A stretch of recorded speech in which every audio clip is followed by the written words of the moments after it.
ओडिया प्राण और संस्कृति सहित आम नौवाणिज्य परंपरा जड़ित तेरे परंपरा अनुसार कार्तिक पूर्णमी रे समुद्र नदी ह्रदरे सुलूप बा बोईत को बंदाण कर निजर पूर्व गौरव को उज्जीवित करे ओडिया जाति। ओडिया साधव मानकर से नौवाणिज्य परंपरा को सम्मान देवाकु जाई बालेश्वर विभिन्न नदी घाट और पुष्करणी रे आज डंगा भसांती श्रद्धालु माने। तेबे बालेश्वर 16 कारीगर देवकुमार दास चलित वर्ष 30 फुट्र बोईत तैयारी करुछंती। तांको सहित आलोचना करिसेंती आम बालेश्वर रिपोर्टर आशुतोष मल्लिक। ओडिया प्राण कला संस्कृति सहित आम नौवाणिज्य परंपरा जड़ित धर्ममास कार्तिक मास शेष दिन में ओडिया माने बोईत बंदाण करती। मो अच्छी बालेश्वर रेलवे कॉलोनी रे देवकुमार दास पूर्व मध्य से परिचित आप देखिपे गोटे विराट आकार बोईत निर्माण होती सोलर या जहाँकि कार्तिक पूर्णमी में यह बोईत बंदाण कार्यक्रम में व्यवहार कर देवकुमार दास अच्छा जी कि एठेकार कारीगर प्रतिक्रिया नेबा किभली आपण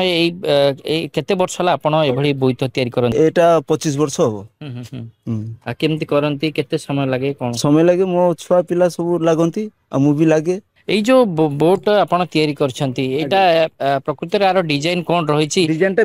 तुम कहि दोछु डिजाइनटा विक्रांतर किंतु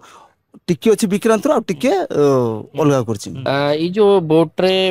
एटा कोठी जीवो केते टंका आपण एटा जीवो बालीघाट 20000 टका आपण जन कारपेंटर किंतु जते बेले बोट समय जदि कहबा कार्तिक पूर्णमी समय जते बेले आसे बोईत बंदाण समय आसे आपण को कथा समस्त जानती प्रकृति रे प्रति वर्ष आपण जते बेले बोट तैयारी करंती पाखा पाखी केते समय आपण दियंती एठी 15 दिन रे सब मु जिंस तैयारी करे एटा सत हां 15 दिन का आपण खर्च करंती केमती लाभ होई खर्च मु करे 4000 4500 किंतु इनकम 4 को 10 जना किस कोंती 40000 भी हे पारे मेन हला मो कलाकार मोर मो मामू से मेन हीरो माने मो गुरु किंतु ता पगर सिकी कि मु ताठु भी अलगा किंतु मो मारो माने आंखी दुसुनी सेते करनु किंतु मो स्त्री मो छुआ कर चलसन। अच्छा चलता वर्ष केते सब बोट करछन ना ए वर्ष तो पड़िले ये तो एटा लास्ट किंतु गोला वर्ष जे हितला भलो हितला सबटो ए वर्ष बड़ रंग एटा केते साइज कोन एटा 30 फुट लंबा अछि कोठी जीव ये एटा बालीघाट जीव वास्तव रे जदि कहबा तांकर वृत्ति रे जणे कारपेंटर किंतु कार्तिक पूर्णमी आसिले किंबा जो बोईत बंदाण पर्व आसिले से ता पूर्व प्रस्तुत हो जाय थांती थर्मोकोल किंबा सोलो रे बोट तैयारी करबा पाई। बालेश्वर आशुतोष मल्लिक कलिंग टीवी।